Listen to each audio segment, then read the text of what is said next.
San Diego State. And if there's any questions anytime in this talk, just yell, throw up a hand, or do whatever, and we can discuss some things. I'm here, this first segment, I'm supposed to talk about wide receiver drills and coaching points and techniques. I can do that.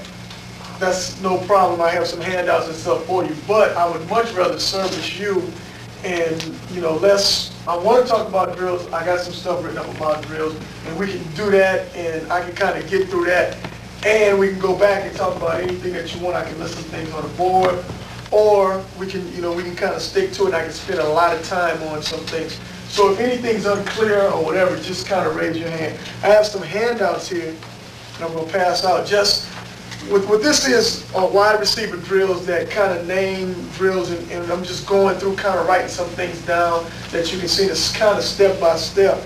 So if you want to take one, I'm going to pass these out.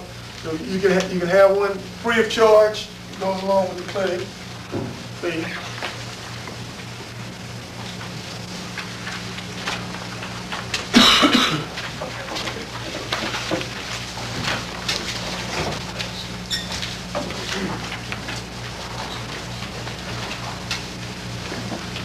I'll also be talking about coaching route discipline on the next segment. So I'm going to try to stay with drills as much as I can. If I go over, if there's something that you want to talk about and you want to be in the next segment about wide receiver routes or discipline or whatever, then we can get on. We can get into that also. First thing I did was I grouped the drills into how I would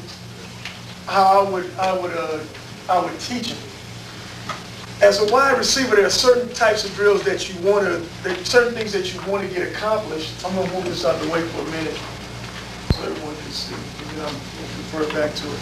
There are certain things that you want to get accomplished. When you're talking about high school or college or whatever, overall, the main thing that you got to be as a wide receiver, you got to be able to catch the ball. You got to understand how to catch the ball. You got to be able to teach it from day one. The first thing you want to do in catching the ball, I think, is for teaching practical purposes, you want to figure out the kid's problem. Okay. The main problem initially is one-hand-eye coordination. Okay. And it's a problem. I have kids right now that I'm talking about my own kids. I have 2 girls and a young son. And my son is about 1.5 years, and his hand-eye coordination is better than my daughter's, who are much older. So whenever I get my wide receivers out there and they drop balls over there, I say, you catch worse than my daughters. I said, my daughters can't catch. I said, you catch worse than them. I said, so what I'm going to do with you, I'm going to do the same things that I did with my daughters to make them at least catch a little bit, and that my son has already passed and refined them. So what I'll do, and they call it childish, or they think, oh, coach, you don't know what you're talking about. So what I do, I take out a handkerchief, just a small handkerchief. I had one with me earlier. It's in one of my pockets. Okay. In order for a kid to feel the finger dexterity on how you should absorb, the absorption principle is the thing that you have problems with. Those kids have what you call stone hands. What they'll do is they'll bend their hands out like that, and the ball hit it, it'll drop. So the first thing I want to teach them how to absorb in their hands. So what I do around camp time, when I get especially a freshman in, throw this up and just have them absorb it with their hands. Just get a feel of it, absorb it. Just catch it.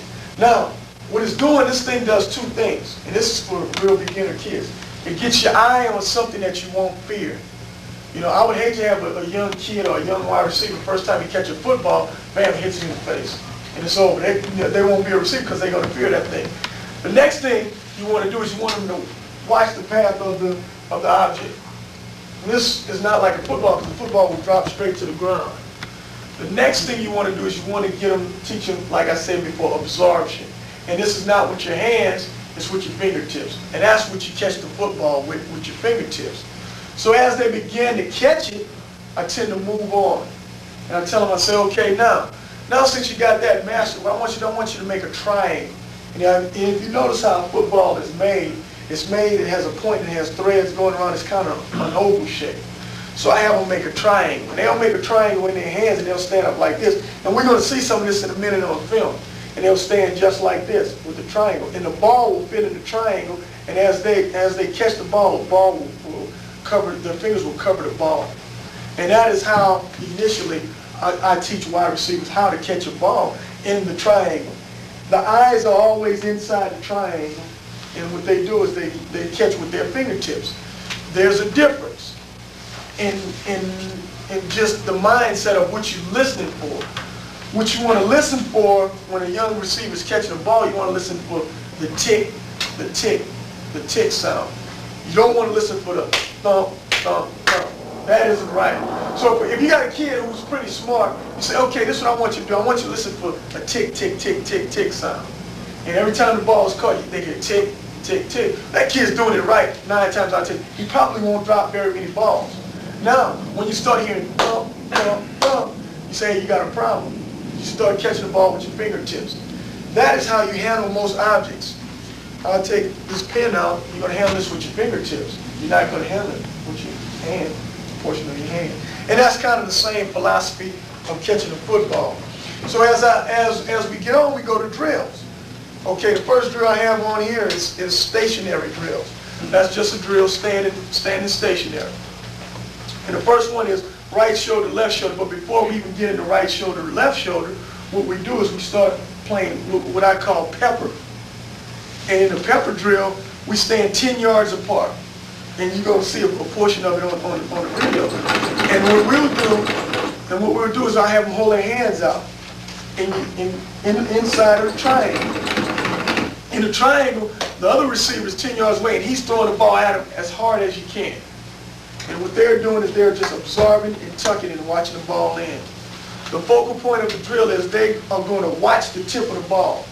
And the ball will be moved at a variety of different angles. The ball is going to move your hand placement, if your eyes in a triangle, where you're going to catch the ball every time. If it's down low, you want to catch it here. If it's below the waist, you're going to catch it here. So that is the first drill that we do as far as teaching in the progression. The next drill we do, right shoulder, left shoulder. And what we want to do is we're going to turn, we're going to face the opposite direction. The thrower is that way. We're going to stand here and we're going to turn and we're going to keep our feet parallel. Okay, now, we're always moving, arms and legs, and turn parallel on account of balls. What that does with the feet moving and getting your feet, as he stands parallel, is you're never going to stand still like this on a football field and catch a ball. If you do, the competition is beneath you. Okay? You should be playing against better competition. The next thing is that once you turn around and your feet are parallel, you can cut off either foot. And it's preparing you to cut off, right foot or left foot. That drill also is used with distractors, guys in front waving. When you're doing the same thing on account of ball, you turn it, you catch it. Okay? That drill is also used for a defender behind you. A guy standing here, and we're going to see it on the tape in a minute. When you turn, the quarterback says ball, you turn, you catch the ball, and you look over one shoulder. If you see the defender, then you go the opposite way. If you don't see the defender, you go that way. So in essence, what the guy is doing, he's standing behind, he's walking up, one side or the other. When you turn, you're going to go the opposite way. What that does is, it's like the defender is playing you.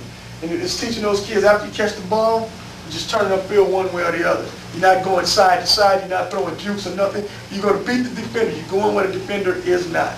So, and that is a portion of the drill. And you do that on both sides, right shoulder and left shoulder.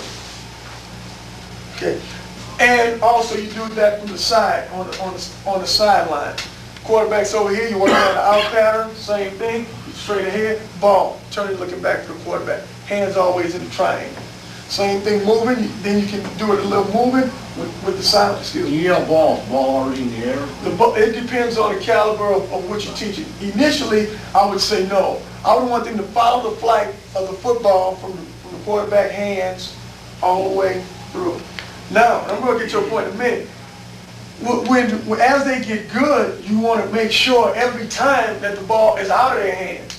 You never see in a football game, if you're teaching a straight route or if you're teaching a curl route or whatever, you probably won't ever see the ball leave the quarterback's hand. You run in the street, you run, the ball's thrown away, you look up in the air. And that's how the same thing with a curl. You're going to turn, you're going to see a bunch of linemen hands, and then you're going to find the curl lane, and then the ball is thrown in there. So as they get going, you want to say, hey, you got to get rid of the ball before. So that is one of the, that's a good point. You know, that's one of the things that you want to do after. Then the same deal, you have a defender out there, and the receiver's running as a defender.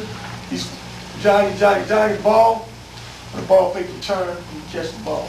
Same deal, same hand-eye placement with the ball fake. So I kind of went through basically the stationary drills real quick. Are there any questions on any of the drills? I'm going through this quick because we're going to view the tape after. The warm-up drills, the drills that I do are down the line drills, and as you can see them.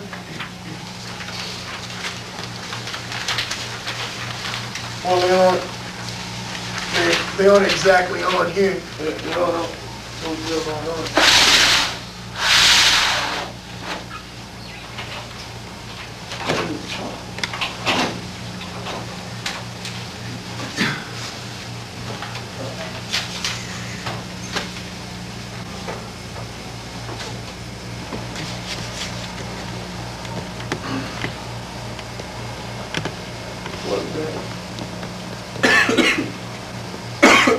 Receiver's going this way, and what this drill does,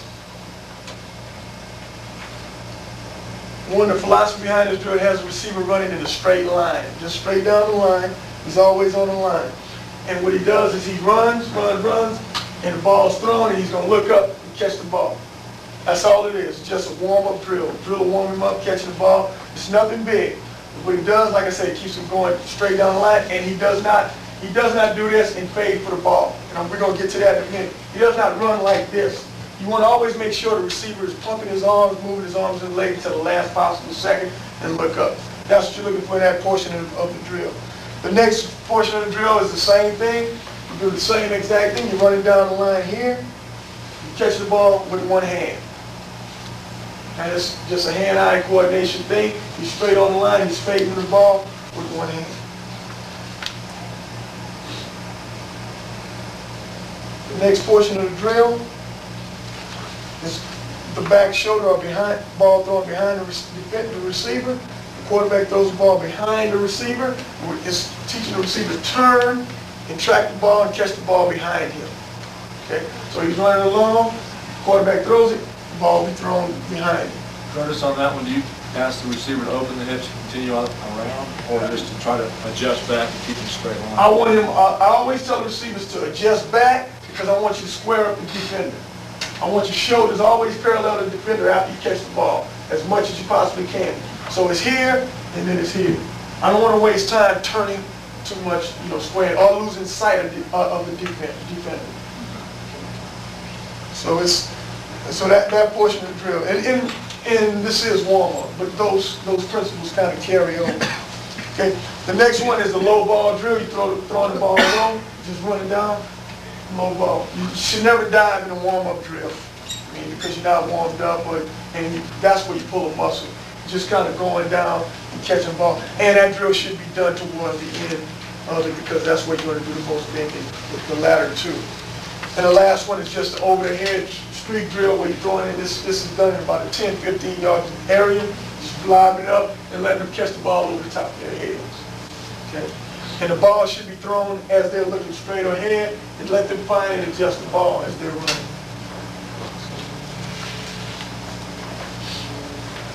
Any problems or questions on the warm-up drills? Chris, in the warm-ups, how long do you do each drill? In the warm-ups, you don't do each drill every day. What I tend to do every day I do the down the line and warm-up type stuff. The distraction drill, the first drill, the right shoulder, left shoulder drill, I may do it twice a week. And this is quick. Let's go, right shoulder, left shoulder. Man, it may be 2 minutes and we're done. Because I want to get to more distraction type stuff depending on the routes that we're going to run that particular week. If we're going to run a lot of curl routes, we're going to do a lot of curl distraction stuff. So the next types of drills are distraction drills with a partner.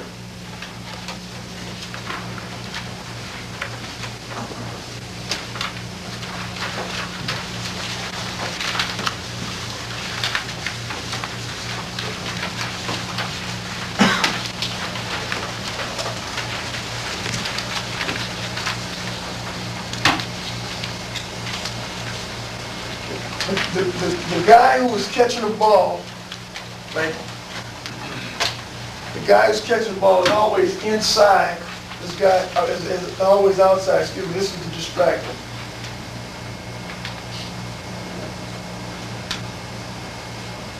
The guy who's catching is always inside the quarterback on these drills initially.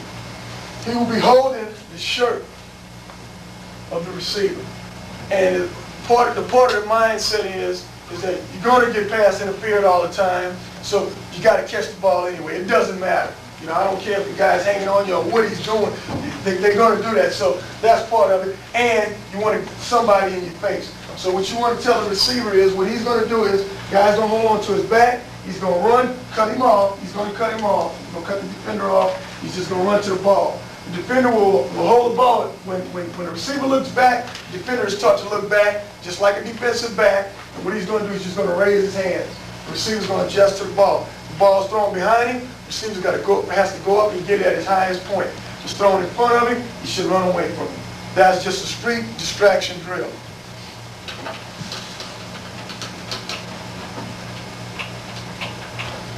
The same thing is done with the curl. We do the same thing with the curl, and the guy is standing right next to you, and you fight inside of it to come back to the ball. The guy is distracted and holding on to his shirt the whole way. The same thing is done with the out. Okay, so it's no different, and the comeback and the dig route. So those types of drills are just distraction. Those type of drills with a partner. Any questions? What do you mean by dig route? Dig route, dig route. This is down in here. That's it.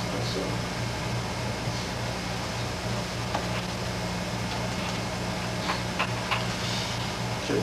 Now, the next type of distraction drill that we use is a two-way distraction drill. There's a guy, maybe a guy here, a guy slightly behind him.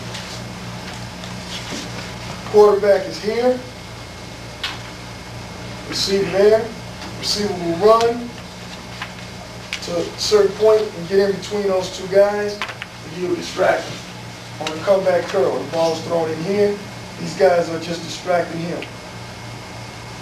Okay. He's getting in the curl lane and getting distracted. So all they do is distract, just like movies. All they do is move their hand. But they would move themselves, they would just stay where they're at. They would stay. And what it's doing is the receiver has to one on the right has to find the curl lane and come back inside the lane, the curl lane, and they're just distracted from the ball. The key to the drill, though, is the wide receiver getting to the line. Just get to the line and come straight back. Because if not, what the kids will do is they'll do this. They'll turn it, and then you're losing the effectiveness of the drill. Okay, so they should round their pattern at the... No, they're going to plant off the outside foot and come directly back.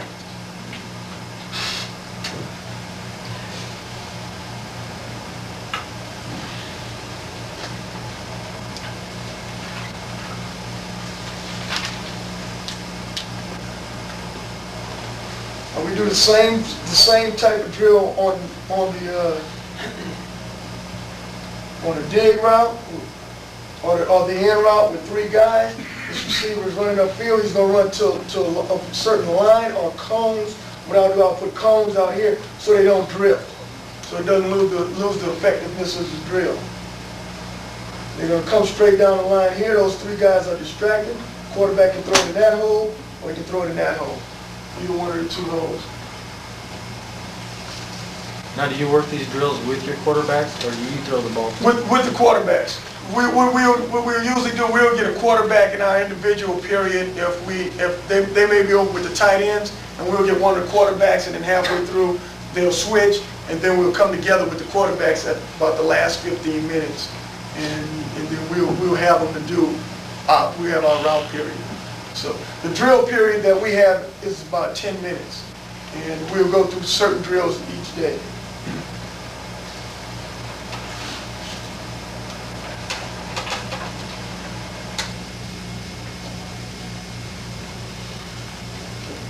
Now, if you turn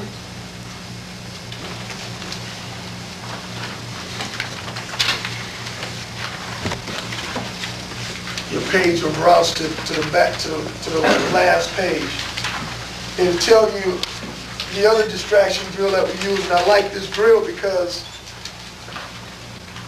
it gets the kids more involved and it's kind of realistic of what they're going to see in a game type situation. There's a distractor up front and there's a distractor and the receivers behind. And what I'll do is I'll stand here or the quarterback will stand here. The ball is thrown to the second receiver. The quarterback is to look at the second receiver, at the receiver, not the distractor. The distractor job is to get in the way of the ball. And I'll start them off at 5 yards apart and move them into 3 and move them into 1.5 yards. There will be cones lined up behind those guys so the receiver can't veer outside of the cones. And it gets real tight. This is one of the most competitive things that we have going into practice. You know, when it's competition time, I'll have them do this drill whenever they drop a couple balls or whatever, because now you've got to catch the ball, or you know, it's kind of an embarrassment to the kids. It's a game type deal. So that is one of the other distraction drills. That's a couple. Are you asking the receiver to get height on that catch? All I'm asking him to do, he's going to track the ball. The ball should be thrown high, because if not, the defender's going to knock it down anyway. You know, if he's going this way, the linebacker's there, he's going to knock the ball out. So everything is up here for that particular drill. It's never down here outside, down below the body frame. It's always up. But I mean, are you trying to throw it to get that receiver to get airborne at all? No. I teach receivers to stay on the ground as much as possible. Because airborne, that's where injuries occur.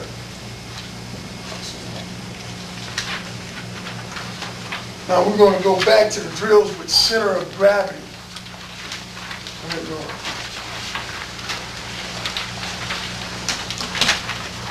The biggest problem that I've experienced with receivers coming out of high school or out of elementary school when I was coaching in high school was the center of gravity is too high. They can't turn. They don't have their helmets are usually high, and every time they make a break, they're usually up here. Shoulders are back. You know, all those things will not enable them to become good receivers. One, it doesn't enable them to adjust to the football. Okay. Secondly, it doesn't enable them to get around fast enough to see the football, because you want to get around first. So what I do for our receivers, and I learned this from a track guy. The guy told me when I was in college for track, he said, in order to lower your center of gravity a little bit, whatever you're going to do, you got to hop. You got to do some bounding. You know. So what I did was I took that one step further, and I went to a camp, I think, with the Seahawks or whatever. And what the guy would do is he would hop around cones at about a 5-yard square. And what it did was, whenever you hop, you sink your hips.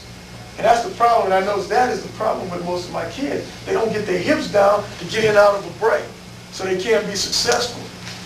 Or they don't get their hips down to open step and open up and turn in a different direction. So we started doing this, and this is something that we do in winter conditioning or early on during the season. And what we'll do is we'll hop around cones. And it's just hop. That's the first initial part of the drill. And it works their legs. The second thing that we'll do, we'll hop to a cone and plant on the inside of the cone. Now, what that portion of the drill does, it gets you low, automatically low, and it bends and it gets you some explosion. And that's what our receivers lack when they first coming out of into our program. They don't know how to explode. Most of the guys that come into our program, what they do is, in high school, they run a bunch of streaks in high school, and the coach say the receivers are probably the fastest on the team, and they're probably one of the, not the best athletes, but probably a prima donna type kid, not with the attitude, but they don't want to get hit. So those guys are fastest on the field, so they take the ball and throw it out deep. They very seldom run very many routes on film. Or even in college, I watch kids from all over. I watched, a kid from Tennessee. He ran a few routes, but he caught a lot of streaks. Pickens kid. So what I want to teach is that you want to get your center of gravity down and throw and plant and get some push off your leg. And that's what that drill helps. The wire going around the cones and planting. The next one is around the cone, is hopping around the cone in a complete circle. And then you sprint to the next cone. And what that does is it's going to help their lateral movement by lowering their center of gravity. The freshman kids coming to the program, they usually can't do this. because it's too hard. Their lower body isn't strong enough to do it. It takes a certain amount of strength. But once they get it, you can see the difference in explosion when you plant, and they're out of their brakes all the time. The next drill that we do with the cones are the receiver runs to the cone and plants on the inside foot and sprints to the next one, and plants, sprints to the next one, and plants and sprints again. And what that does is it also lowers their center of gravity on both legs. You know, it's not just a one-leg deal. It's a sprint deal. So then for running after the catch and lowering the center of gravity, I'll have them do the weave, the cone weave, where they run and drive inside the cone, outside the cone, just to get their balance from one foot to the other and get used to kind of weaving in and out, avoid traffic. And the last one, I'll have them do a sprint from one cone and plant, sprint and plant, sprint and plant, sprint and plant. It's another drill to lower the center of gravity. If they do not lower their center of gravity, their hips are going to be too high, they're going to knock the cones down. It happens every time. Any other questions on the drills I've covered? And I went through it fast because I want to now open it up to questions. If there's anything that you would like to hear or that you would want me to talk about at this time, I can get some things on the board and we can talk about that, and then after that, a couple minutes, we can watch the video. Besides thumbs out, what do you stress on balls below the waist? I do something probably different than anybody else. If the ball's below the waist, I want them down here, catching the ball as much as possible. I think the main thing is stressing on any type of ball, my main thing is fingertips. I want these 4 fingers to touch the ball, and then the thumb is the final pad. I call it the pad. You know, get your pad on the ball. But if it's down here, thumbs out, I want you to be on the ground almost. You know, you can run and bend down and catch the ball. You know, that's the way I feel. Now, if it's obvious below the waist, it's here. You know, thumbs are out. But the fingertips is what I stress. Excuse me. So you do a warm-up drill. You don't have go down. You have thumbs out. Warm-up drill. When I have them go down, You have them go I have them go down anytime. But if they can't go down, I mean, it's like a sin the first week of practice to go down on the ball, because down here you're not seeing the ball, the tip of the ball. You know what I'm saying? Dog, get down on the ball, darn it. Get down, bend your back, because I mean it's lazy to do this. But now as the season go on and as we get to teaching, okay, they start doing this when the ball's on the ground. Okay, you know that's fine. But initially, I never tell a kid to catch the ball like this initially. And that may be wrong, but I want them to handle it like this as much as I possibly can. Any other questions? Yes. Yeah, will you do any drills where he'll catch the ball and then roll with the ball, or, you know, simulate maybe getting hit and holding onto the ball? What we do the gauntlet. The gauntlet that's outside, and what we'll do is it'll be right shoulder, left shoulder. I throw it, and he would hit the bag and run through.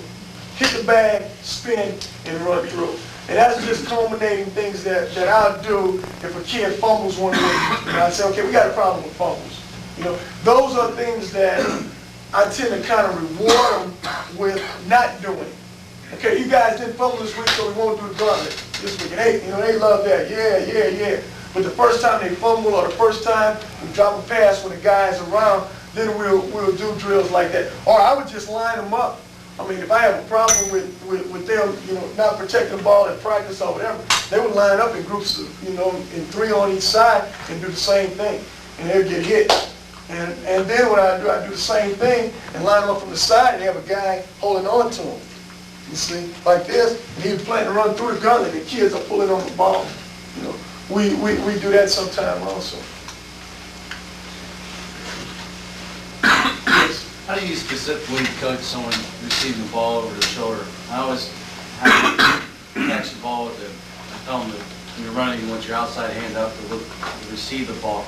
But if you're talking like something this fashion, I always imagine the arm getting in the way of your eyesight or something, or blocking your vision. When you're catching a ball out to the side, When shoulder. it kind of, in this case, it kind of depends on how the ball's thrown. If the ball's thrown anywhere underthrown, I want to go up like this and catch it at its highest point. I mean, Patrick Rowe may have been one of the stiffest athletes as far as going up to get the ball. It wasn't always pretty, but if you watch him on film, and I have a tape there, you're going to see him make a couple catches. When you watch him on film, he's like this all the time, every time he catches the ball. Now, if it's over the shoulder and it's deep and it's, the perfect pass to me is when the receiver's running, when the ball gets right here, he catches it. Right. And it's not here, it's here. Now that's the one where you gotta catch it with your thumbs out because you fully extended and you catch it like Butch Johnson caught it the year in the Super Bowl, if you can remember. That was a perfectly thrown pass. And the thumbs are out like that, and that is the way to do it. But everything else that I've experienced in the bad habits, I feel we have good enough speed at receiver where teams are going to catch us if we're going to be smart enough as coaches and smart enough as a quarterback that we're going to throw the ball deep. Well, the way that they're going to knock the deep ball down away from us if we're underthrown and we get what I call lazy and not do this. So everything I'm talking about going up and getting it 95% of the time, I would say.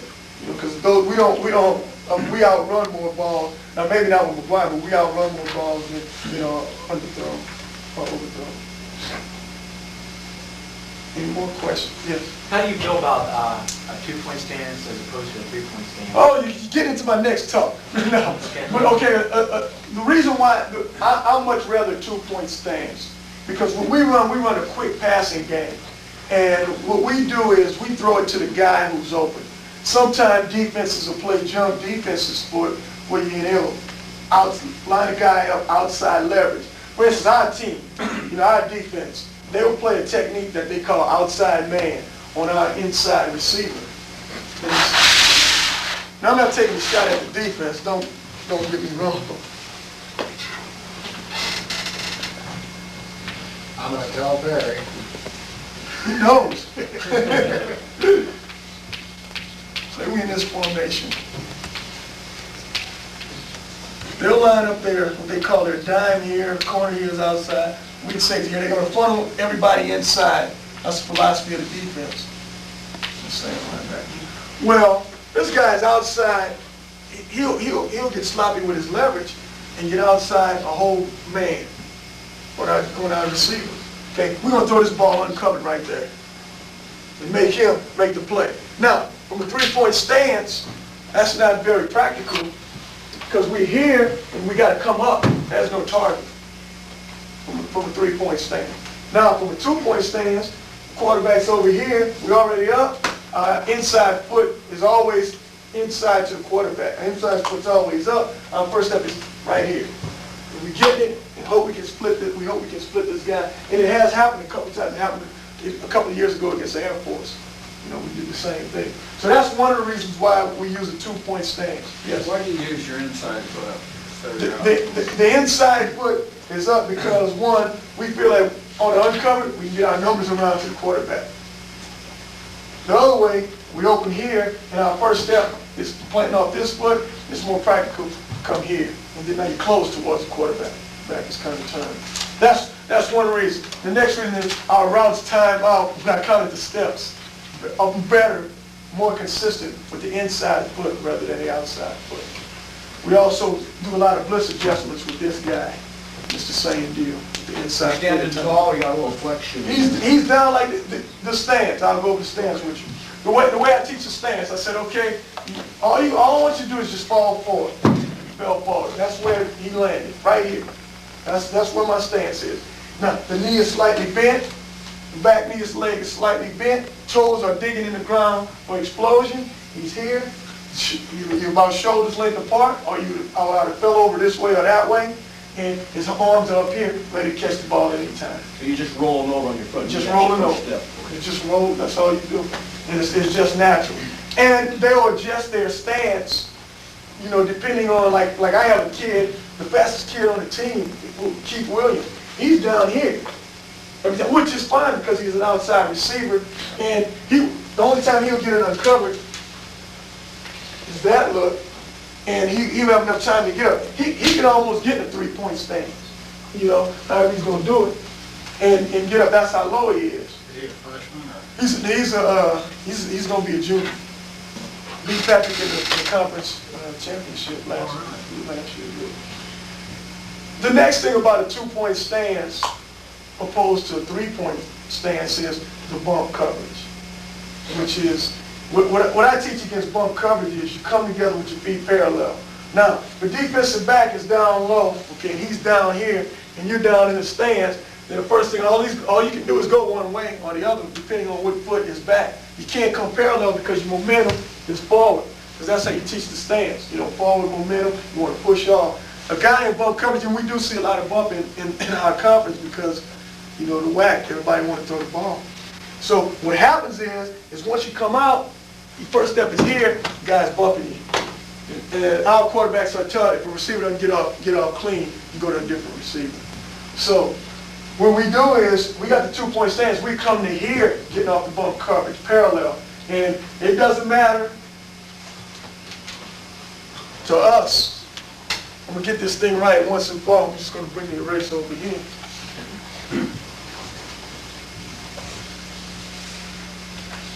If we beat them to there, and the ball's thrown, or we beat them here or here. We get off clean, that's when we're going to get the ball thrown. On 1,001. I give them 1,001 in their head. So what we do is, and that is, we come parallel and we just go 1-2 with our hands. 1-2, and then we get going, one way or the other. And they have the option of having a two-way go. And I don't think that can be effective from a three-point stance. Any other questions about stance or anything like that? Well, if that defensive back is playing him off like that, is that a read for the receiver or the quarterback to spot that? Play. To just slant it off to the inside real quick. That first pattern that you got. This right here? Right there. Is that up to the receiver to slant that off real quick? That He's is playing it off? That is the first rule of the offense. This guy right here, and that guy right there, better be on the same, they better see it.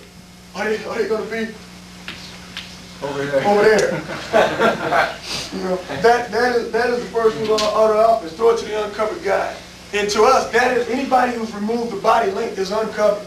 You know, there is no doubt. And I mean, we don't have a discrepancy in it. Our kids have gotten so good at it. We started out with the uncovered. It was what was it? It was pull your pants leg. You know, whenever you uncover, you pull your pants. Well, they don't even do that no more. They just do. They just look. It's eye contact. The quarterback knows. Bam! It's like a pop pass. What do you consider uncovered? Do you start off wide and then bring it down as the season goes on? Excuse me? What do you consider uncovered?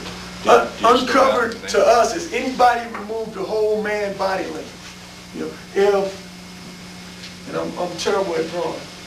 This, the guy is shaded here, the corner is here, that is not uncovered. That is not uncovered. That is uncovered. You see.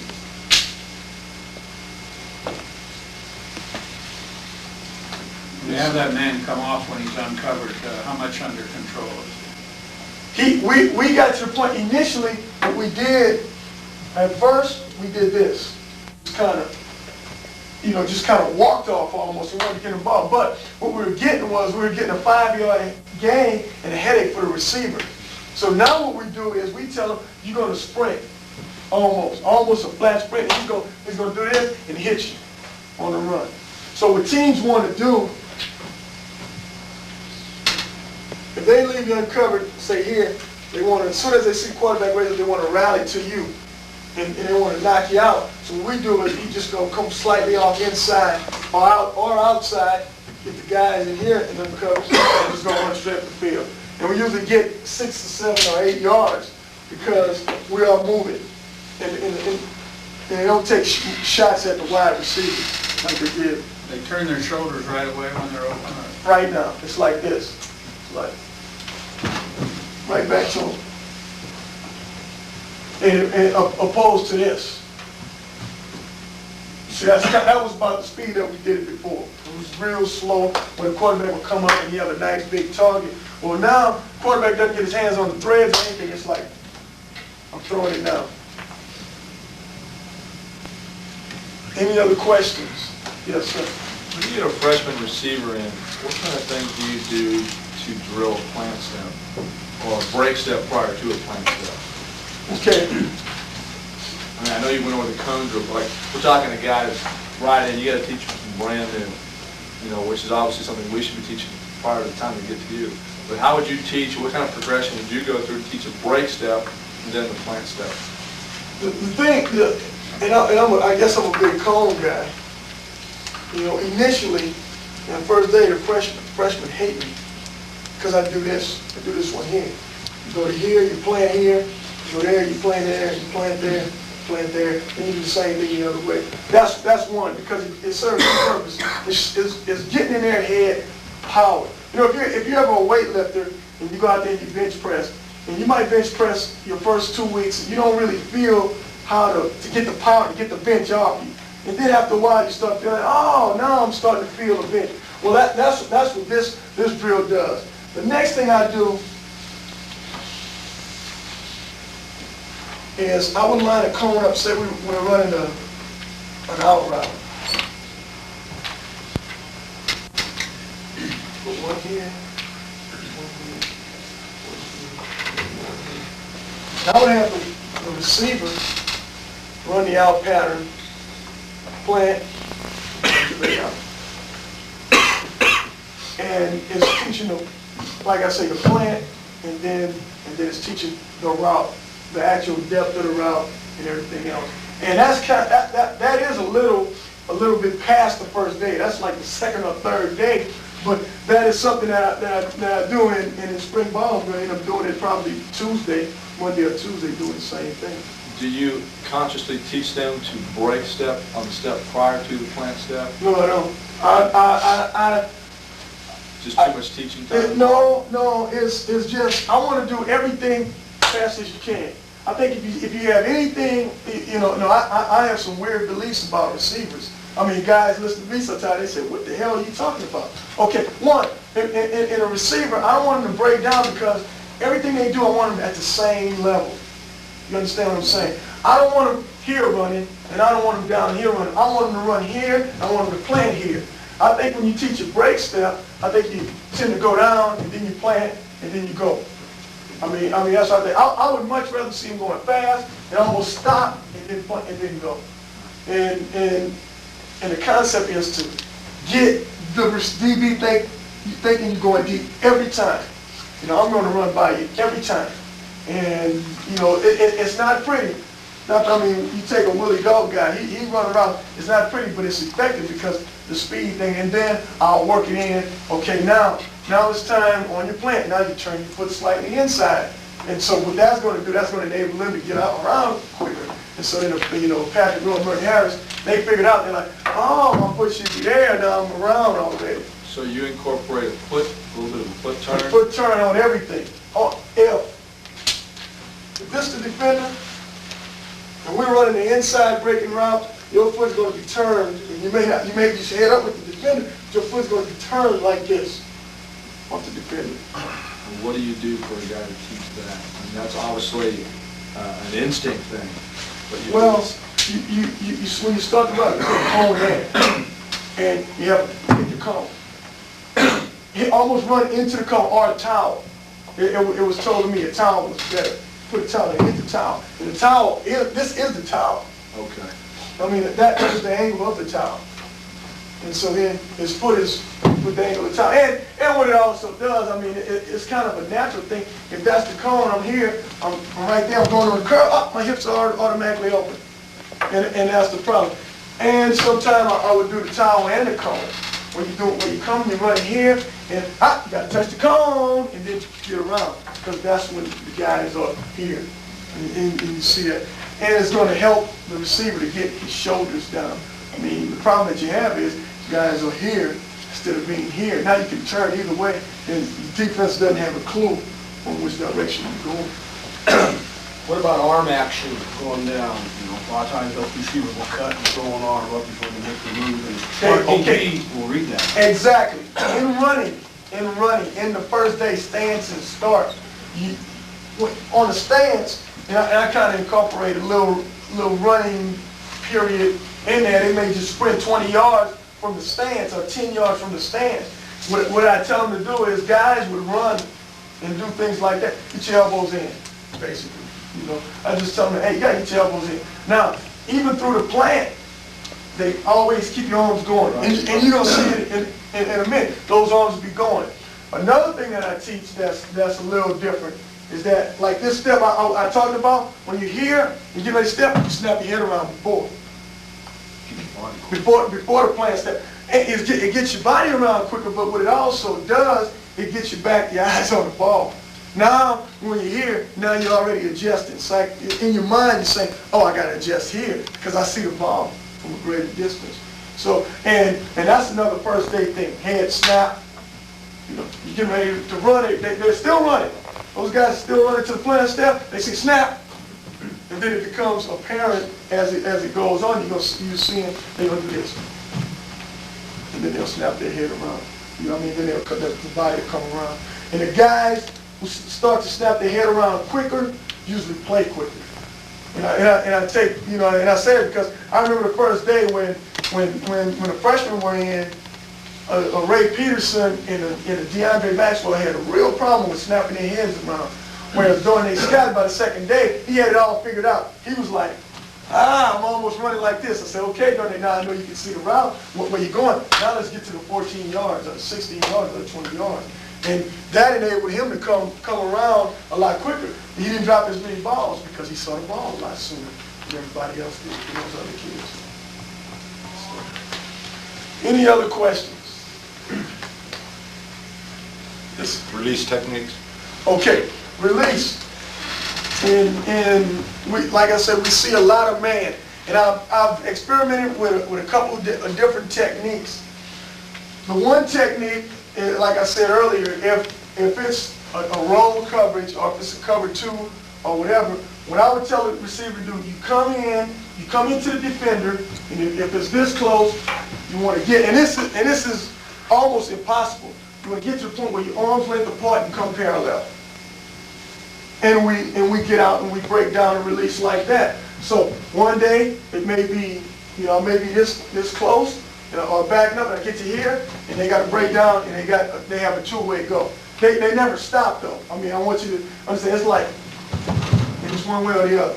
It's almost a 2-chop step, or most guys do a 3-chop step if they're going inside. Okay. Now, after that is all I teach them is 1-2. It's not a swim where you're going over the top and exposing. I think swim technique is good for like 1 out of every 3 tries. 1 out of every 3rd try is good, but on that 3rd try, you get this. If my receivers get off the ball 1 out of every 3rd try, I think Louisville will fire me. So, I mean, that's kind of how it is. I can't have them doing it once out of they got to do it right every time. So that, I also teach a speed release, where you just get up to the defensive back, and you just rip. You don't rip. You don't do the full rip. You just run up to him, you just move your arm up and keep on going. And I teach a release where, against off-man coverage, the defender waits for you and kind of backs pedal slow inside. You're going to run by him, and when he shoots his arm, you're going to slap his hand down and just keep on going. And you're going to see some of that in the video in a second. Yes, The sir. guy's up on you pretty tight, and your 1-2 technique, that's when the guy's grabbing you. That's when he's grabbing. That's when he's grabbing. Would you go over the 1-2 technique again, or would you call a 1-2 technique? It is a parallel. If could you stand up for 1 minute? You're the defender, right? And you're right here. If you just stand here. Now, if he's on the line, he's close, it's to here. Just like that. That's all it is. It's just, you come in parallel. Grab you. Now you want to grab me, that one, or go ahead. 1-2. That's all it is. The key to this thing is, it is getting my shoulders through, shoulders and hips through. If I get here, I won. If I get my shoulders parallel to here, this is over. that defender doesn't have a chance. The problem that I get is, if he does that and I get to, it's over for me now. See, so I gotta allow myself a little bit of patience and here, now I got an option. Or he does it with this hand because you're gonna shoot the off arm, it's that way. And those kids know that. I mean, I'm a defender and I'm in here and that's the sideline. What he's gonna do, what I teach you, he's gonna shoot this off arm. So that's the arm that you look for. If he shoots this arm, he's in trouble. He's off balance. He's giving up the inside. That's where we want to go.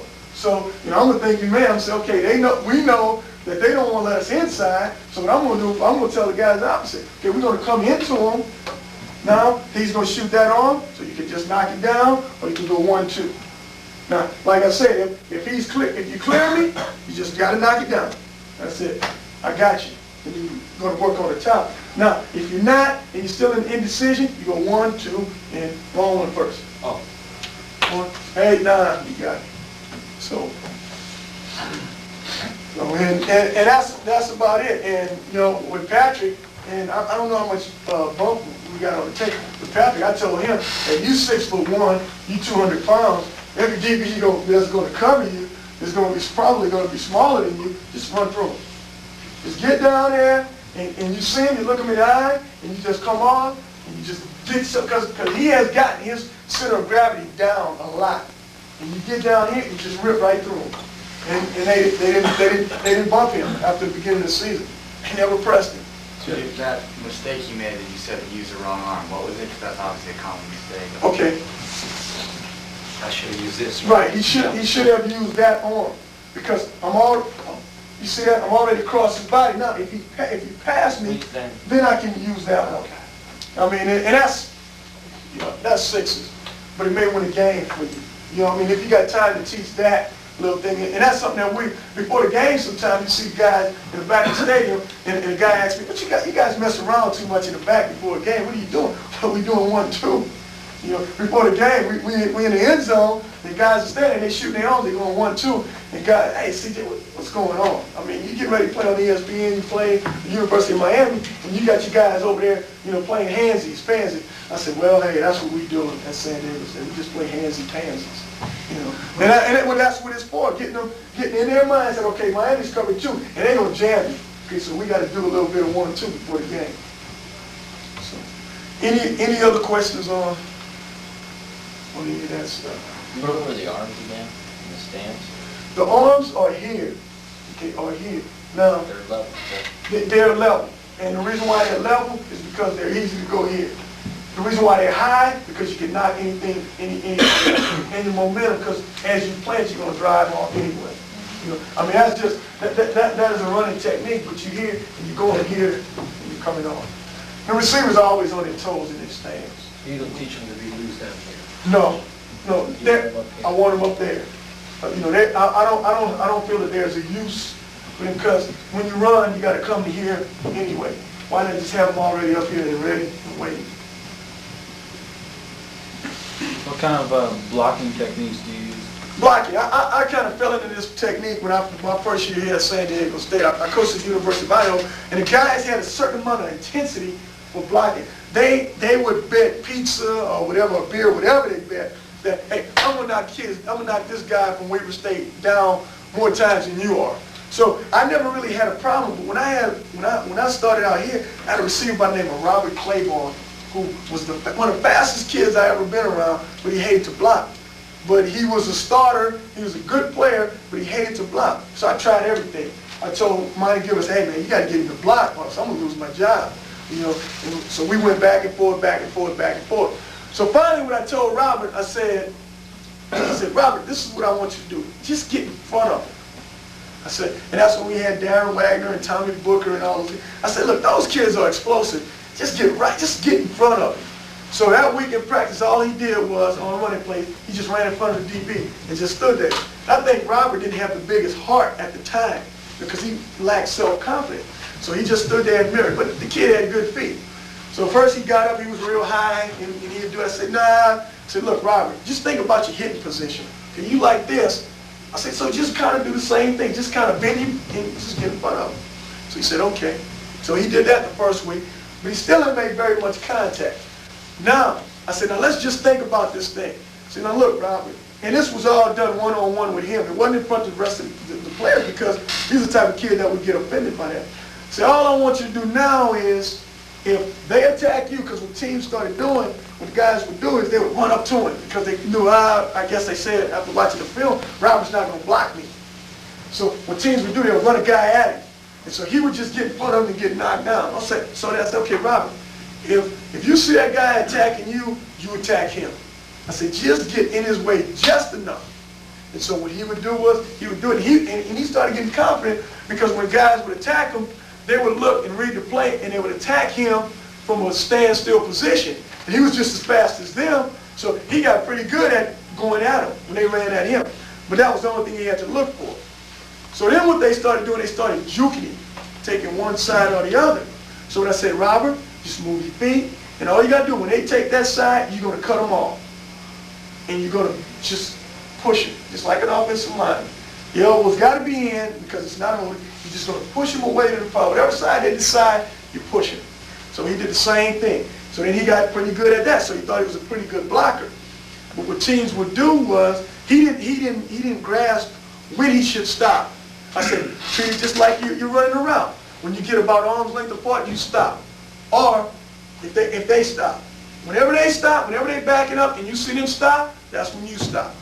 So if they would back up, he would stop, Robert would stop. And then if he said, well, what if the play is going inside and a defender goes inside? I said, push it past the foul.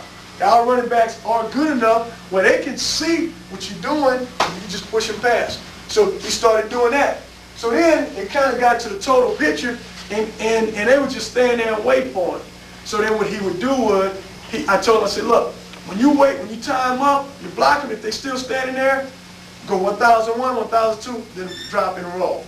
And that's kind of how the technique started. We don't do a stop block when we follow guys around the field. We come off for at least 5 yards. When they stop, we stop, and we just mirror them. And once we make contact, we never release the contact. I mean, and they hold. I mean, we've been called twice in 2 years for holding, but it's always with the elbows in. I mean, I saw Patrick against, I think it was Colorado State, lift a guy and push him away from the pile, and nothing was called. But, I mean, his arms are in.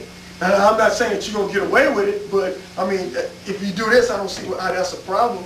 And once you make contact, like I said, you do it. And if they stand there and you stand there, it's a standstill, just fall. Because those guys are fighting to get over to make the tackle. You fall, the guy's going to fall over you. I don't know if you can cut or what you can do, but if you can't cut, I would just tie him up. Shield him off? I mean, just shield him. Just keep, and the thing is dropping here.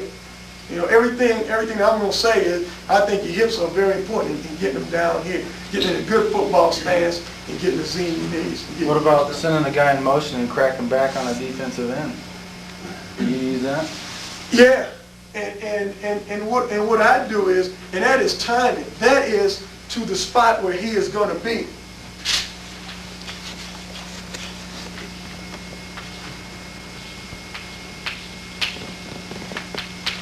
If this is, say, our Z receiver, going a little further, and that's the end.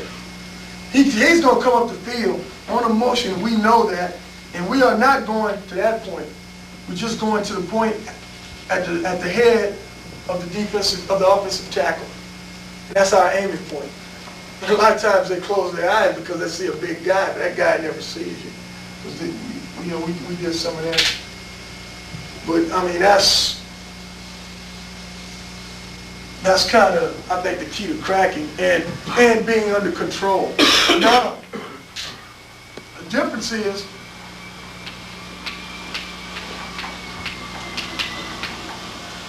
teams who run the screen, I don't know how much you see it, but they'll run the screen to this guy. You know, Miami does it, Cal does it, and they do this. Now, the key to this thing is, to block him, is to wait for him to commit. Even if it's, you know, Cal ran it on that C, we were watching the film, and the key to that deal is this guy being patient. That guy just going up the field and coming back. He was patient. When he committed, came in and just blocked it. and the patient, and he just stood in front of him. It wasn't a killer block. You know, I don't know if you ever asked a kid like this to kill somebody. I think what you ask him to do is just get in his way. I mean, that's a start. And I think blocking is an attitude, you know. This is your turn to get back at the defender. I mean, every time you catch the ball, unless you score, you're going to get tackled. You know, 9 times out of 10. And this is how I approach it. You know, how many times you going to score a year? 6, 7, maybe? Okay, now, how many times are they going to tackle you? Well, if you catch 30 balls, they're probably going to tackle you 20 times, and other 4 or 5 times you're going to run out of bounds. Well, let's get them back. You got every other play where you can knock somebody's butt off. You know, and that's kind of how we approach it. And you know, we do a decent job. It could be better, but we do a pretty decent job at blocking. You know, I have guys say our kids are illegal and this, that, and the other. We hold, but hey, I know that. And I'm telling you that. So, any other questions? Okay, well, I have a film. I have 2 films, 2 videos. I have a video on a couple on some drills that we did, and it's not edited, it's just guys doing drills. I kind of just got the tape. We can watch that one, or we can watch some routes and go over route techniques in a one-on-one setting. You know, I don't know whichever is best for what you want. I don't know. So I have both of the tapes, so whichever one you guys would like to see, you know, I'd be glad to show it to you. Which one's in there? Well, I mean, I have both of them. Let's see the routes. The routes, okay.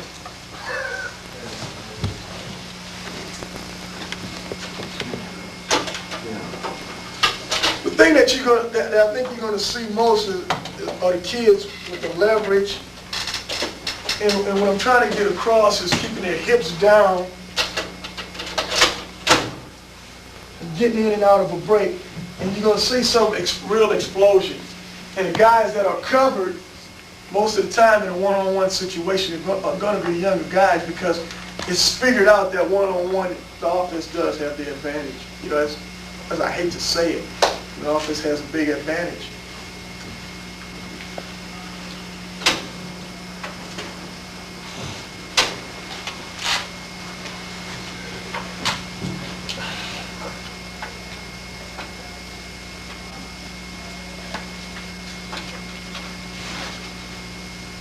Okay, now, let's see, okay.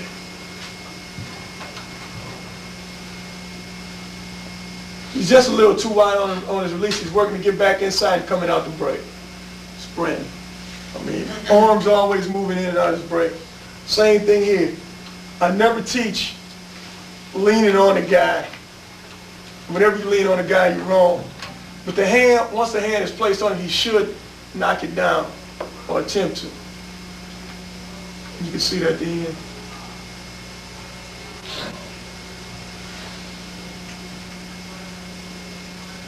Power, that's Patrick on the power release, in which he's crying this day because his shoulder was a little hurt. Coming out, say he comes out, see, you can see the little power that he has coming out of his break. He's sprinting out back to the ball. I mean, the guy's great coverage, but what he does, he sprints back to the ball and gets in and out of the break so good. Same thing here, coming out the break flat.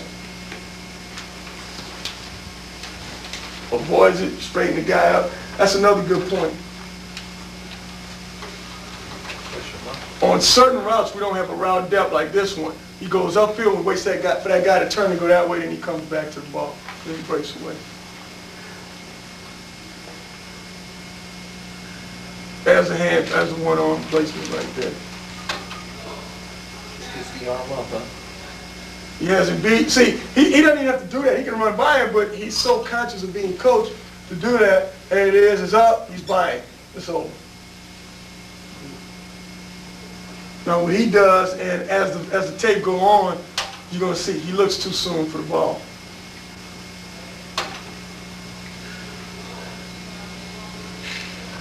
That's too soon. Doesn't it depend on what kind of defense they're running, though? If they're having strong blitzing, he has to look soon. Exactly, in which this is a man-to-man, nose deep safety type drill.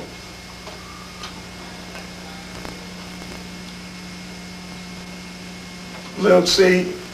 What he does is he creates too much separation away from the defender.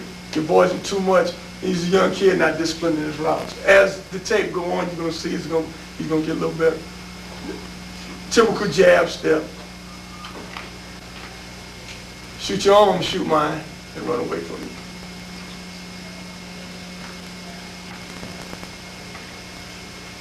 Darn A, right? Same thing here. And with Darnay, he wasn't very good with his hands or anything, so I just told him, use your speed. Run inside, run away from him. Hands are wrong.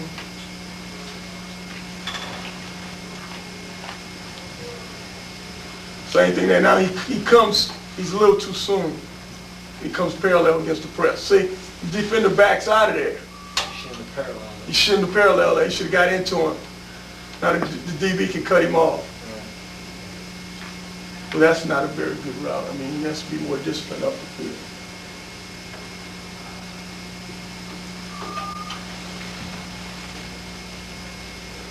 Drives upfield, breaks away from him.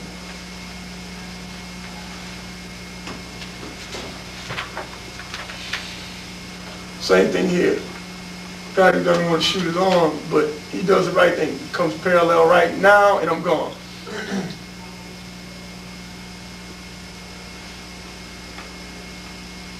Do you want him to take that chop step right there with his left leg? Yeah, the thing, what he's waiting for the DB to commit. See, the DB never really opens. He shoots his outside arm, but he never really gives him a true open.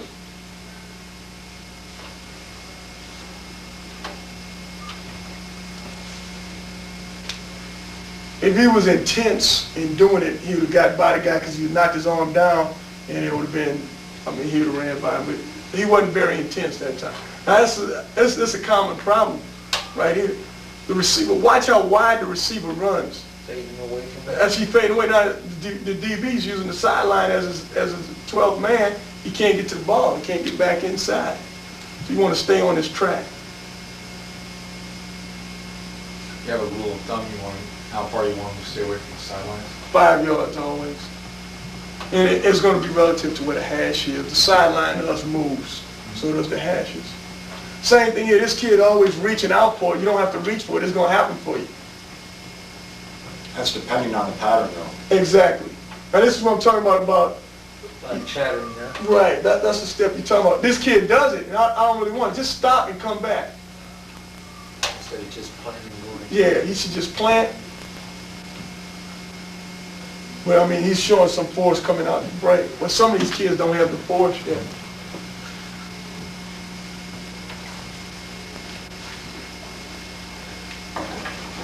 Look too soon for the ball. How much time during the day do you allow for these? For one-on-one, 5 minutes sometime. This may be more than one practice. See, that's a case where he beats him too bad, but he gets around and sprints back to the ball and out leverages him. If he's beating him that bad, do you still want him to come back, or should he keep going? I want him to come back.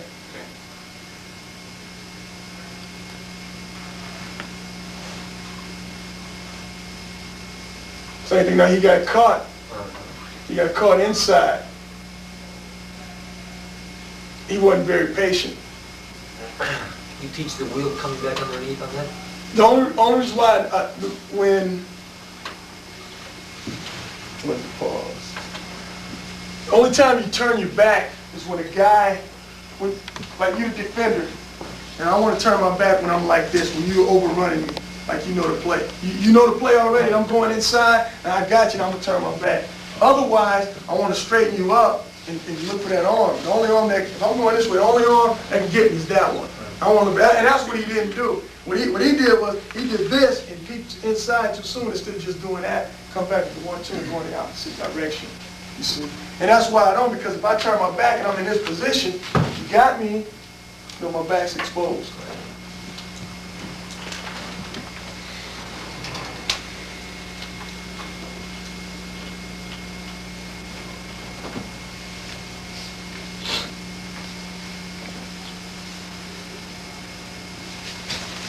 Back and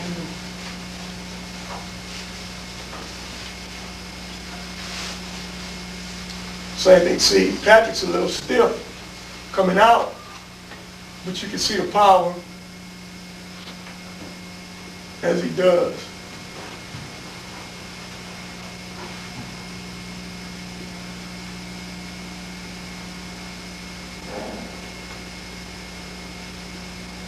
Looks too soon. What I teach on routes, post routes, or whatever is, you drive 5 steps, then look up for the ball. You just should look up, not back, and see the ball thrown. If you gotta look back for the ball, you're not gonna catch it anyway. See, he does everything by speed right now. Same thing here. This kid's learning that the body contact is not needed, so get away from him and just break away. Straighten him up and break away. So then he uses a little weave route, and which Jake has the freedom of doing that because he's not as fast as the other guys.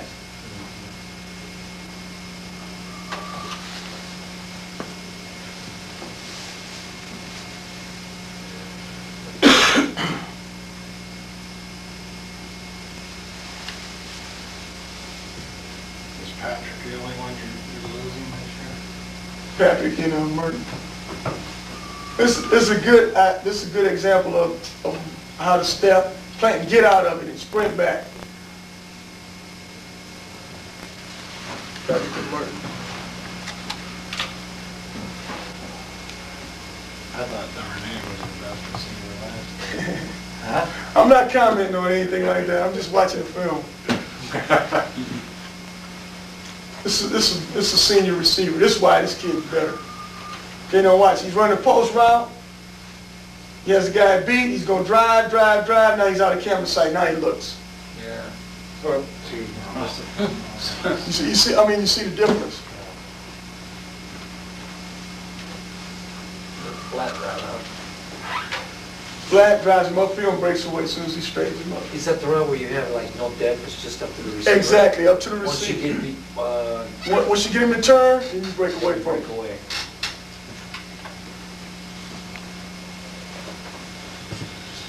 We'll watch one more of this and then open it up for questions or do whatever.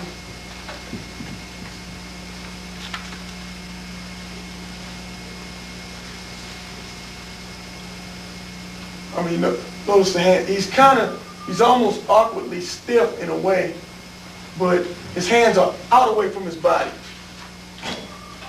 If there wasn't, the DB probably could make a play on this.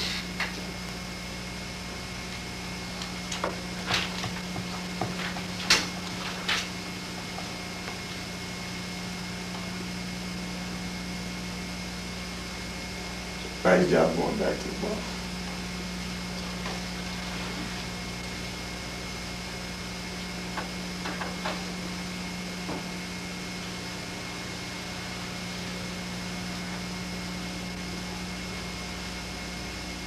Gibson doesn't have to put his arms all away from his body. Too many steps. Exactly. Just plant and come back. Snap your head.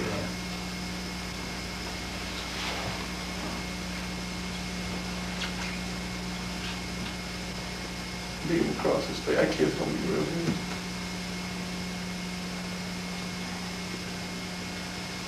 See, he's better now. He's starting to learn. First time he looked right away. No, yeah. Now just run to it. Run. Now look.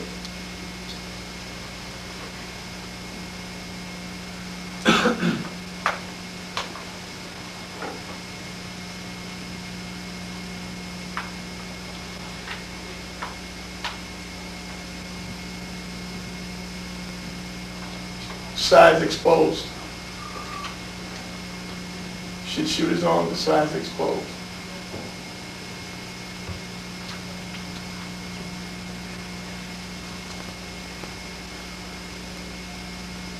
Get out of it.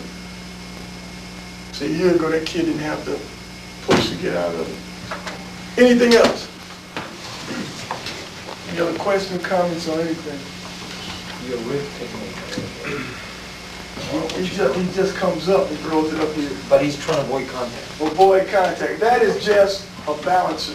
Because I don't think when you, in any type of defense, cover two or one man or whatever, you can not expect to get hit.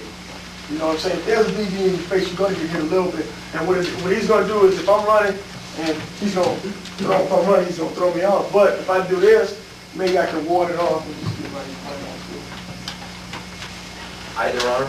Either, depending on where the defensive back So is. if he's on your outside saying right arm, Right. inside. Exactly. The majority of the guys that I assume everybody in here deals with are kind of like the guys that I deal with. Nobody runs that fast in terms of pressure in the corner. So we have to work a little bit more on stems and speed sets. Okay. Can you go over a little bit of your philosophy on that? On the stem, what I do is, and we do stem guys, we use a two-step stem, inside or outside, depending on where it is. I had the same deal with at the University of Idaho, and what I did when I use stem, I always use body language and ran a route off a half of a guy's body, and we still do that a lot. Now, you very seldom see us run a cross body route. I'm going to draw this as a rectangle. I hope to understand the concept of where we're running our routes off. If there's an inside breaking route, we're going to run it off this half, the quarterback's here. If there's an outside breaking route, we're going to run it off that half of the body. Now, the reason why we stem is we'll do two things. We'll stem for position, and what that means is we're going to create more field for ourselves. Okay, so this is the sideline, and we have an out route. We can still line up on the numbers the ball say on this hash. We can stem outside and drive upfield, which does not give a defender a clue. You know, because the first thing they're going to do into the sideline, run to the boundary. If my split is real close into the boundary, he's running out, or in the middle of the field. If he's too far inside the hashes, and what I'm speaking about, if you don't understand, this is your football field. You got hash, excuse me. You got numbers. You got hash. You got hash. You got numbers. You got sideline. The game of football is probably never played here on your level. It's always played out here on this hash towards this hash. It's never, ball's never in the middle of the field. It's on one hash or another. So the way coaches prepare for you, and they prepare for us like that, like this too. Okay, now the ball's on this hash. He's going to line up on top of the numbers. Now, if he's going to run an out route, they're telling kids he's going to line up inside the top of the numbers. If he's going to run a curl route, he'll line up out here. And that's kind of a general rule of thumb in thinking. So what I do, and this is in some cases, okay, if the ball's over here, no matter where the ball is, we're going to line it right here. We're going to split the difference between the numbers and the sideline. Now, if we have a curl route, we're going to take a two-step stem, and we're going to get out to there, and we're going to drive upfield. The problem with that is the parallel steps going to take some time to run. But what I also do is, for that particular week, instead of running the curl route at 14 yards, we run at 12. Okay? So then you drive straight up to inside leverage. What defenses will do now to take away our three-step game, they read, and I don't know if defenses do this on what, or in cover three, what they do is they read the quarterback. They'll look at the quarterback. So what the two-step stem does is, one, it loses sight of the receiver. The DB does this and he want to get his eyes back. It's like, oh, where is he? And he force the guy to open up one way or the other. And once a defensive back opens up, then you got him. You know, that's what I like to say. You know, you got the kid. So as you're doing it, that's one thing it does. It also does, it creates more field for you. Creates more of a stretch, because it looks like this guy is playing underneath. He has to really sprint out to get underneath the route, or to try to affect the pass route, and it's going to open up the curl lane inside. Or you come at it, you come at this guy on a two-step stem on the out route, he's going to get lazy, say it's a backer, he's going to get lazily and he's going to do that, and it creates more field for yourself. So, and I would say two-step stem, if it was a rule of thumb, no more than 2 steps. Because if you do, you're getting into dangerous territory, throwing off the timing. The second thing is you want to always straighten the guy up, and that's coming at it. I don't care what speed you are, you want to kind of come at it, and then you want to run about half the guy's body. So that'll be kind of the general rule. Kind of angle on your 2 steps. 2 steps, it's almost at a 45 degree. I mean, it's here, I mean, it's giant step. And the way I do it is I say, okay, your original point of reference, breaking point is what I call it. Your original breaking point is here. So that's where you got to get to there. So, and it almost looks like that, and then that, and then that.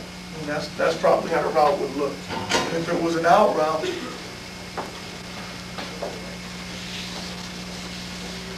it was an out route, it would be here, here, and then speed cutting it out. And you asked me about the speed cut. What I teach on the speed cut, because we do speed cut our, like out routes, our quick outs and our out routes, what I do is as they get to 10 yards, and I do this with a cone, I turn the foot. I turn this foot over. And what I do is I turn and I look back.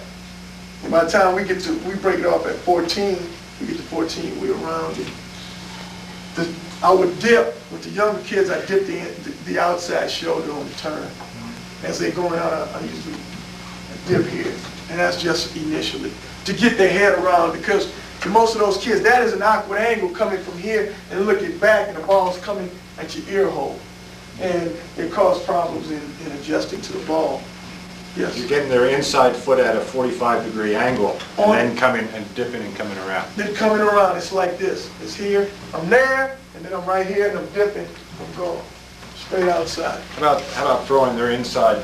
I don't do anything that's going to give a DB any type of read on anything, because what a guy I do here, watch film always say, oh, okay, every time the guy dips, I want you to break to the sideline because they're running an out route.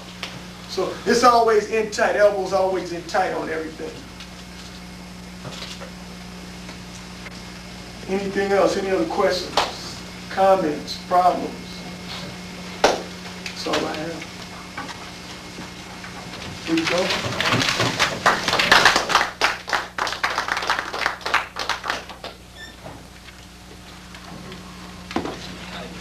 Yes. Well, see you later.